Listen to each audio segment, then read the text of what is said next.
Hello, my name is Brandon Oski. And I'm Austin Morales, and you're watching The Inner Gamer On. And today we'll be talking about Epic Games and Tim Sweeney betting big on the Metaverse. This is this new virtual world a la Ready Player One, in which they are diving deep and they have a $1 billion investment that is going towards enhancing this and building out the future of what will be the Metaverse. There's a lot of weird things to talk about with this. Is it right? Is it something we should be pursuing? We don't really know, but we are giving our thoughts right here. So let's jump in and just talk a little bit about what this is all about. And as always, if you enjoyed this content, please like, subscribe, and bang that bell, because YouTube's forcing your hand, and we appreciate it.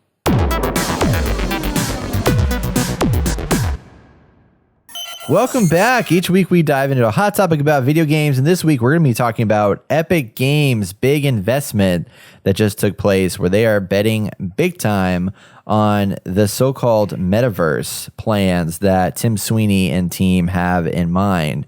According to GamesBeat, a subsidiary of VentureBeat.com, they have said that Epic Games has raised $1 billion for long-term Metaverse plans, with $200 million coming directly from Sony. In this process, they are looking to build the Metaverse, which is defined very loosely as the universe of virtual worlds that are all interconnected, like in novels such as Snow Crash and Ready Player One. So you have one world that allows you to dive into a bunch of experiences all within this virtual space that you are living within. The company said that it will enable its support to grow future growth opportunities and place Epic's valuation at $28.7 billion. $200 million of that comes from Sony, builds on the relationship between the two companies and reinforces their goals to advance the state-of-the-art technology, entertainment, and socially connected services. One of the keys to the Metaverse will be making realistic animated humans, digital humans, and two of the leaders of Epic, Paul Doyle and Vladimir Mastilovic, will be speaking on this topic later on this year. There's several other investors involved in it, and Tim Sweeney says, "We are grateful to our new and existing investors with support of our vision for Epic and the Metaverse. Their investment will help accelerate our work around building connected social experiences in Fortnite, Rocket League, and Fall Guys, while empowering game developers and creators with Unreal Engine, Epic Online Services, and the Epic Games Store." So that is kind of the news bit that has taken place, but something I kind of want to open up with first is just kind of further defining what the Metaverse is and where this is, like where this kind of spawned from, which obviously it comes a lot from science fiction. We've seen this in Ready Player One. We've seen this in like the Snow Crash, as I mentioned. We've seen this. There's even games now that kind of carry this through, like Rec Room, for example, is a big, huge game that is doing really, really well, that has the ability to, it started in VR, where you can connect inside of this social space and like interact with people. And there's a development engine built inside of the game that you can use to build rooms that have different purposes and unique social experiences tied to them. So you can do everything as simple as just hanging out with your friends to having a whole game experience tied inside this room that's developed by these individuals. And then they recently switched that out to also be open up to mobile and desktop experiences. So you can play Rec Room whether you have a VR headset or not and be part of these virtual worlds. But the obviously the most immersive experience is inside of the virtual reality headset itself. But they are also looking to, I mean, with Epic Games specifically, they want to take their Fortnite ecosystem that they've produced. They want to take Fall Guys. They want to take Rocket League, all of which have their own large scale communities, and find ways to interconnect them in some capacity. And the goal is to eventually get this online ecosystem to be a fully interconnected system that anybody can be involved in, and they want it to be fully as open as possible for people to kind of create and dream the way that they want to create and dream within this world. Sweeney says that the killer attraction of the Metaverse would be largely getting together with your friends to have great social experiences, like going outdoors for a walk, which is more fun than just sitting on a couch and talking. So making the experience immersive, even though you are still standing inside of your room, probably on a VR headset, not moving a whole lot, you are able to go outside and do things inside of this virtual space. And he says, quote, in a game environment, you can constantly go back and forth between the real world stuff and what's happening in game, and it's constantly engaging and constantly messing up the conversation. I think that's a key ingredient. And I think this mechanic is essential. It's been mechanically proven out in dozens of different genres of games. Every genre that we know is going to be represented inside of this metaverse.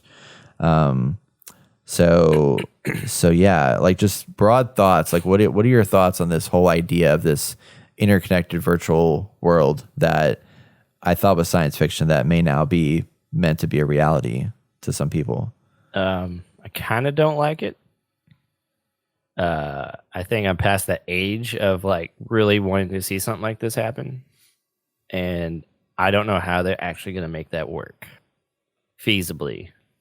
Obviously, technology is developing rapidly. And, but right now, from what we know of what technology we have, I just don't see it happening. And I think obviously they've tried to do stuff like this before and it hasn't been successful other than Second Life, which is a whole other beast in itself. And yeah, what do you think? Yeah. I mean, I'm concerned about it too, because I feel like it's one of those deals where it's like, just because it's been brought to light in the world, like, you know, science fiction authors and stuff like that talk about all kinds of things. Like we've seen Brave New World with the manufacturing of babies, and we've seen 1984 with the government control taking over everything and making people basically be spies on the entire world population and stuff like that. Like all of these things are written not because we want them to happen. They're written because they're interesting to tell a story about. But just because it's been written in science fiction doesn't mean it has to become a reality. And I think that's what's really scary, is that these people take these things like Ready Player One, the movie and the book, more so the book, is like really interesting and really intriguing and has a lot of cool stuff going on in it. But at the end of the day, it's like that if we're trying to build a universe, a metaverse that we enter into, that is like what it sounds like our lives that we live are not good enough if we're wanting to build a metaverse. Like there's if you're wanting to exist in another world, then what's the point in even living? Because you're succumbing yourself to a world that isn't yours. It's somebody else's world. It's all part of transhumanism, man. Yeah. Supposed to be one with machine, and we're supposed to leave this world and transcend. Anyway, the older I get, I have more appreciation for like not being on my phone, not being tied to technology. Like, there's a reason why I really like miniature painting. It's because it detaches me from technology. I have to work with my hands. I have to obviously think differently. I'm trying to solve problems in different manners than I would normally. And obviously, you know, I get kicked out of video games, and you know, obviously, I'm tethered to my phone. It's basically a part of all of us now. Like, I'm on it for at least 4 to 5 hours a day, I think, from what I can remember, whatever Apple's telling me my screen time is. And you know, we've come to the point where technology is such a huge part of our lives, and I think we need separation from that. I mean, there's a median there where we can all live in harmony, but obviously with it, like anything, you go too one way or too much the other, like, you know, you lose that harmony and chaos can ensue in different forms and fashions. And I also have a problem with being okay. So yeah, Ready Player One is owned by a company, and these people are all in this game. But as we see now, like in real life, we have these social media companies who basically understand and have built their whole companies on figuring us out in order to sell us stuff and push us ads. And, you know, on one hand, it's a good thing, but on the other hand, like, they know you. They have a social blueprint, digital blueprint of like who you are, what you like, how long you look at things, stuff like that. And then having this be there, I mean, you're having another giant companies who, if you're going to be in this thing like they want you to consistently and for long periods of time, I mean, you're only being fed certain amount of things, and then you get lost from actual reality, which is a negative thing, because we need to be paying attention to what happens in the world. And, you know, obviously people don't like some of our political leaders. So like, if you're stuck in this world and they know how you tick, they can continue to get you to come back. Right. and then we could lose sight of what's actually going on around us. Lose sight, like get to the point where we don't like real life, which obviously some people don't. It can be stressful and hard. And I just feel like, yeah, it's just taking us out from what is meaningful. And it's you would be living a lie because none of this stuff is real. And I think the technology with like realistic animation and facial animations, like that's cool. I'm about that. And I think it has a place in video games and art and film and stuff like that. But when you're trying to make something like real life, it kind of freaks me out a little bit because it does take away from reality. And we need to plant ourselves into reality. And sometimes that's difficult, obviously, given the situations that we've been in for the past over a year.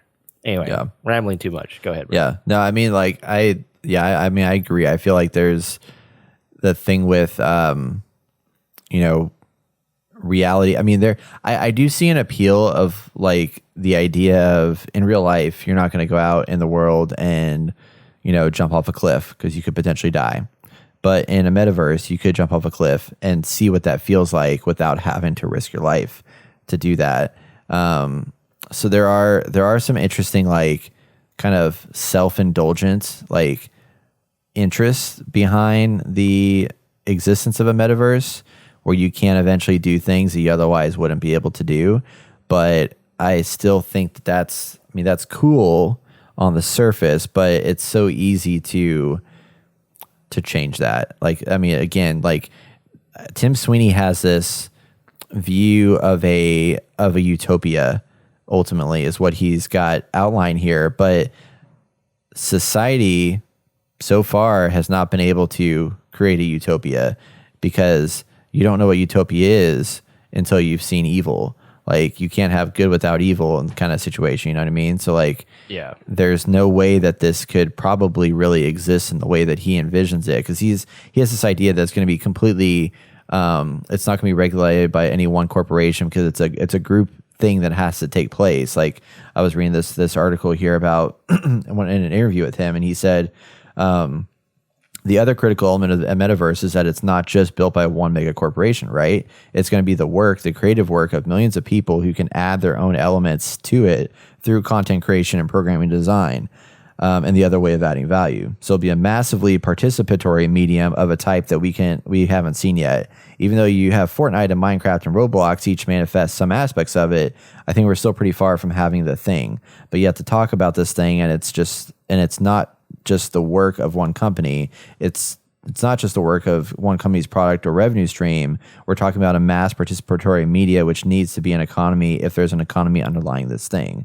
So he's like envisioning, like, you build this thing that a lot of people participate in, but you still have to have one source of economic, like, growth. And, like, who's going to build that? Who's going to manage that? Like, is it Bitcoin? Is it Ethereum? Is it the dollar? Like, what is going to be the economic structure, the backbone of this world? I mean, like, Roblox has Roblox dollars. Freaking Rec Room probably has their own dollar. Like, every one of these worlds has like dollars, and so like Fortnite has V-Bucks.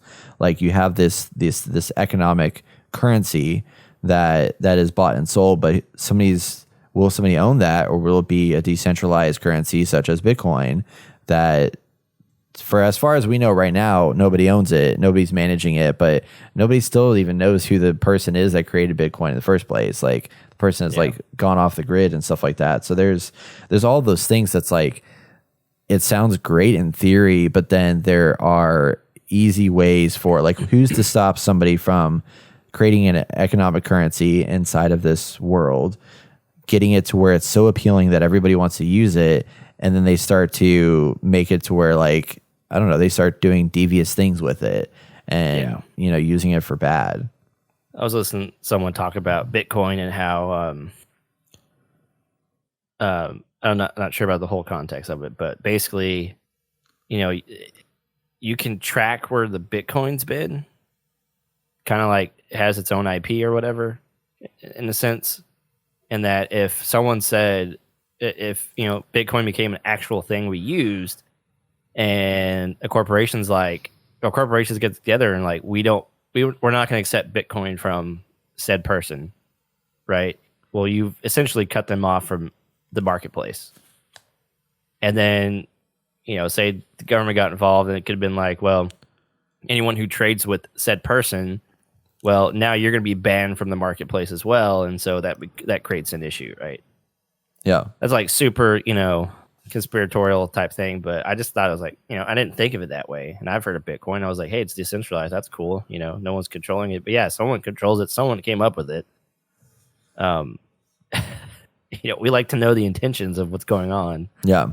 It's great that it's skyrocketing in value, but I mean, yeah, you hope it's like it is 100% decentralized, but you still don't know if like that person wrote in their code somewhere deep in the blockchain that, once the last blockchain is sold, then all the assets suddenly go to this guy who's disappeared, like what if that is part of it and nobody's discovered that yet? Like, right. That's kind of scary to think about, but, yeah, and then like they have the Dogecoin that's been super popular lately because Elon Musk has been like just tweeting about it and stuff like that, and it was made because of a meme. Like they just developed it because they thought it'd be funny and silly, and then now it's like blown up. And like I actually literally I made $250 off of it yesterday and like sold it and just like made some quick cash, but I made it turn it into USD real fast. So I was like, I don't want that to be out there in the ether forever, but yeah. Talking more on the metaverse and just like the costs and stuff like that. Like in this interview, Tim Sweeney was going on to say that there is a really competitive infrastructure there where all the payment processors compete to earn clients' business. Actually, let me go back a little bit. This is kind of interesting because he relates the metaverse to the internet, which is kind of interesting because I didn't think about this, that the internet is essentially like the metaverse in a sense. It's another form of it. And the internet doesn't have any one controlling body that manages like all the things. Like there's people that manage, like there's akin that manages domains, and there's we're probably getting there, but he was saying that when you're talking about something like the metaverse, the economy should actually be fairly complex and robust. But you have a lot of different companies who can provide services to play a role for this. If you look at the web economy, the economy is just around the World Wide Web. You have some websites or commercial businesses, you have an advertising economy, you have a payments processing economy, and there's a big supply chain behind this. And there's a really competitive infrastructure there where all the payment processors compete to earn clients' business, and there's many of them and some very robust systems to enable that. In the metaverse, you're also talking about huge shared online experiences. That means somebody is going to be hosting millions of servers that are running all the simulations that contribute to the metaverse experiences, whether they're games like Fortnite or experiences like streaming video or something else. And that's going to be a huge cost. So somebody's going to have to spend a lot of money to build data centers on these just for all these activity of using existing data centers along the line. So there'll be consumers spending a lot of money to buy great items and purchase great consumer experiences they can enjoy, but there'll also be a lot of companies and a lot of costs behind it all. So yes, as opposed to creating something artificial that's just entirely managed by one company, like Facebook is artificial. Facebook makes all the money from Facebook ads. You create a Facebook page, it might make millions of dollars from ads on your page. You won't get a penny.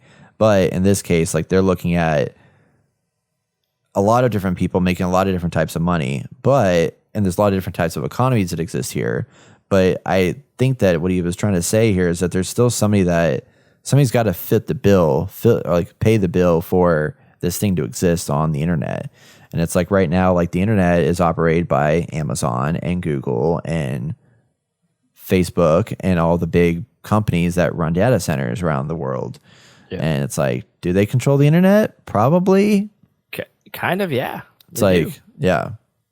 In a way, they do control the internet. And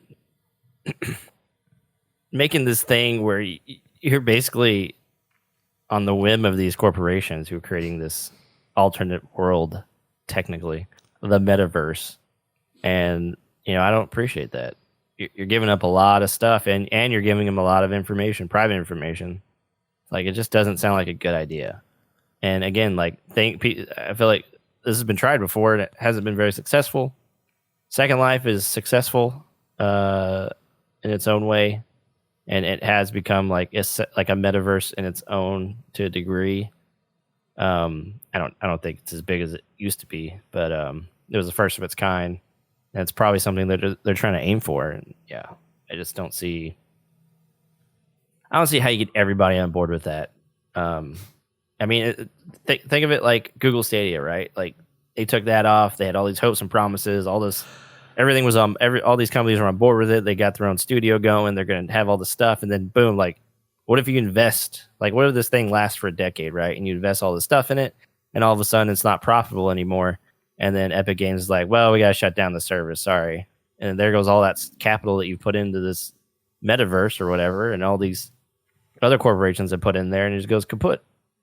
Or maybe it could be a point where it's like, well, it's not getting any bigger or growing anymore. We're not doing any more updates. Like, you get what it is now, and this is what you have to live with the rest of how long all these corporations want to keep going with it. And it's just like, at the end of the day, it's for money. It's for profit. Like, that's why they're making this.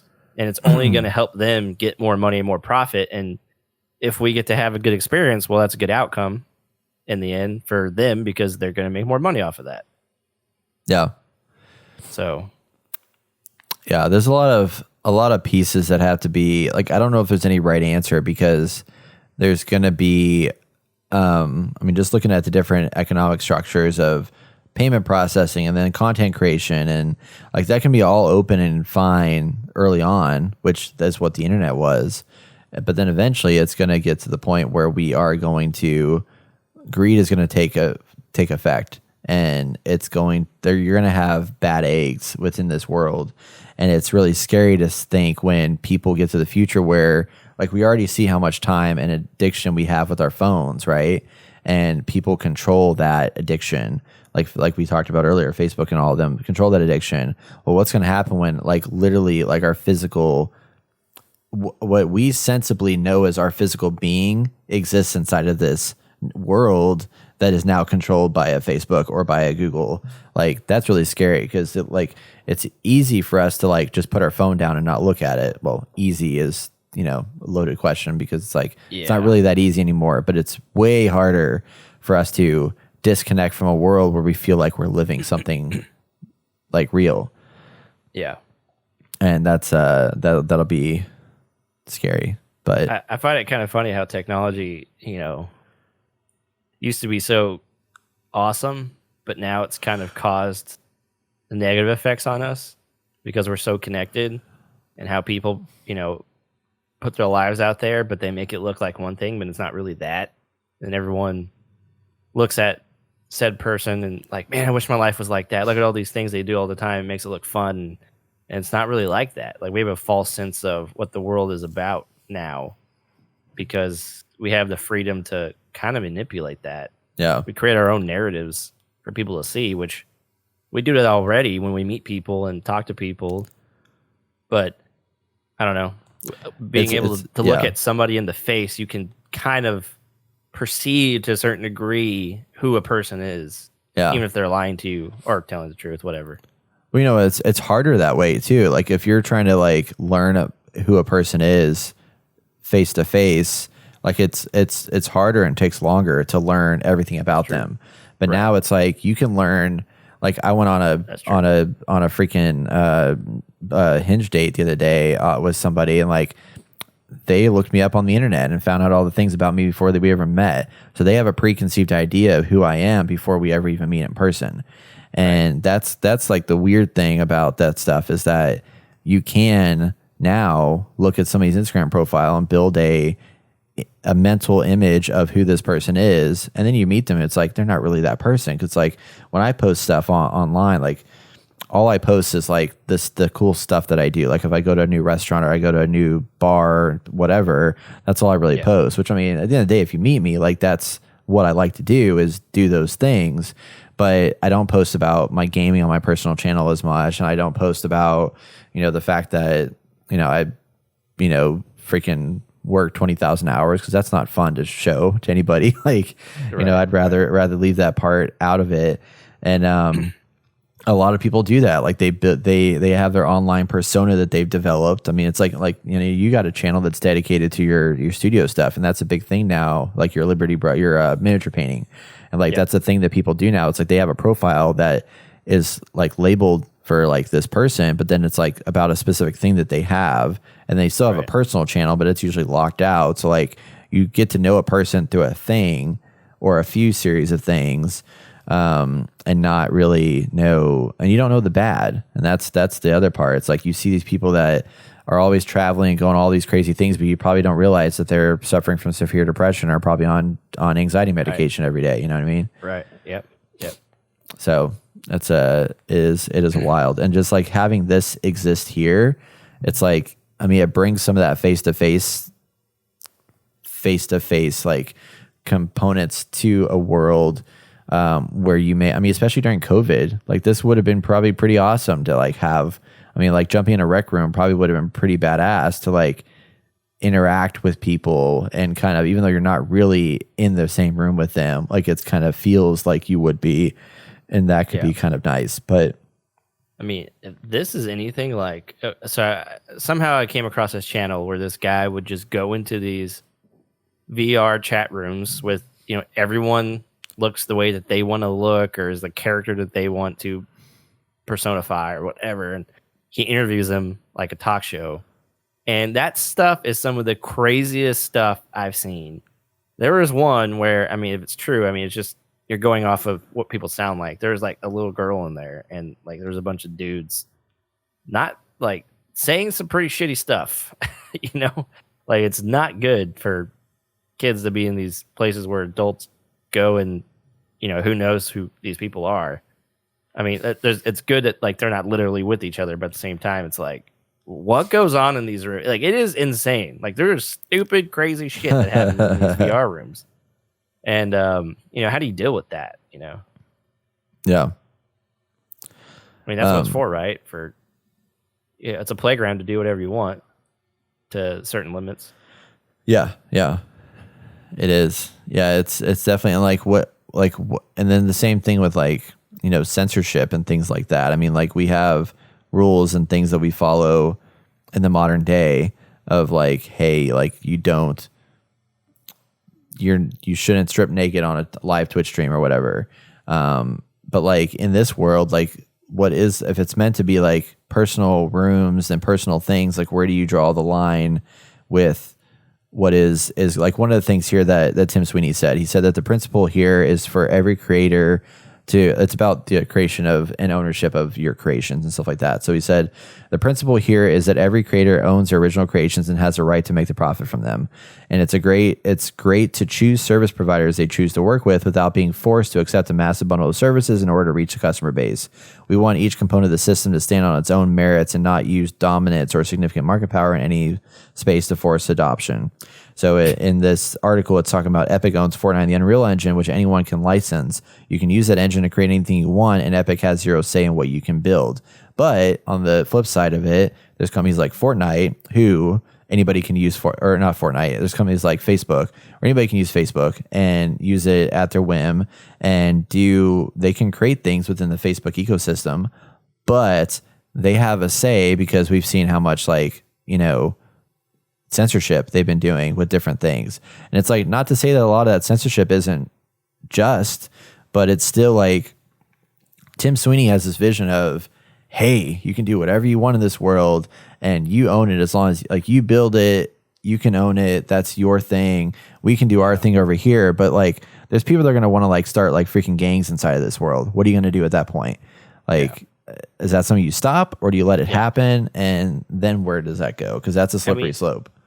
Just like anything, the limitations are very broad. And then as the life of that product goes on, like Facebook, that window of rules and regulations gets tighter and tighter until eventually, it's squeezing everybody's neck. So, yeah, which is probably how it should be. But yeah, it's like, when do you stop? When do you keep going? It's like, great. Yeah, they own that little area and they can do what they want with it. But what if the area is only controlled by a few people and they all agree to certain terms and stuff? You have no say in it. It's not your property. Yeah. So, man, it's crazy, man. There's some crazy shit. Yeah, I feel like there's a lot of. Yeah, no, I don't like it either. Like, I mean, I love this idea of having a future where like I can go hang out for a little bit with friends and do a thing inside of a virtual space. I do something cool that I couldn't normally do. Like, I'm not going to like just buy a ticket to go to Europe tomorrow. Like I just, there's things that block me from doing that. But in a metaverse world, like you could theoretically say, hey, let's get together and let's go take a virtual trip to Europe and explore. Or like they were saying, like with a car company, like if you want to buy a car, you may not have the means to go out and like get into a Corvette right now, but in this world you could like theoretically like quote unquote test drive a Corvette before you actually have the Corvette, which is different because like the feeling of driving a Corvette in real life is gonna be way different than actually playing it in a game. But the idea of being able to do things that you normally can't do because of just worldly restrictions is intriguing and interesting, but it's just all these other pieces that come into it with the economy of things, the ownership of things, like all the details about that stuff is just what kind of concerns me. And I feel like his vision is very idealistic and not grounded in realism. He's like, oh yeah, well totally, like right now you have Apple and Google Play who like own these closed systems and they charge X number of money. Well, if the metaverse is going to work, we need to make sure that everybody is open all across the board and there can be any kind of economies and more competition and stuff like that. I'm like, nobody wants that competition. I mean, you yourself are owned by Tencent, who is a freaking company that's trying to like take control of the entire world, like through their development purchases. So like you yourself are basically like being hypocritical here because you're owned by a company that's exactly. So they want something done, they're gonna make it happen, and you're like, okay, well I have to make it happen, I guess. Yeah, it's pretty wild. But anything else you want to talk on this subject? I feel like it's something you could really like go off on tangents for a very long time and get deep into it, but ultimately, like Epic Games is serious about this. Tim Sweeney has got $1 billion of investments, and they are driving forward. Whatever that looks like in a couple years, we'll see. But they have 3 very strong games that have very strong communities with Fall Guys, Fortnite, and Rocket League. So, and then just the fact that they own the Unreal Engine is producing a lot more worlds that people can own and build. And that's right. It's wild. Well, for everyone who's worried about government going crazy, watch out for the corporate takeover. Yeah. I mean, actually, no, we didn't mention this. Freaking Westworld. This is like a Westworld situation too, It's like yes. it's all, I mean, Westworld's like a real life thing that there's like androids in the space, but it's wild. It's a Wild West. That's right. Cool. Whew, well, good. Curious what everybody has to think about this metaverse idea. If you think it's good or bad, if you think it's bad, why do you think it's bad? If you think it's good, like give us some reasons, like convince us that this has a good future and could potentially, make some good in the world. But that's going to wrap up our discussion for this week. If you have any questions or you want to contribute to next week's segment, you can join us in our Discord channel. Check out that link in the show notes.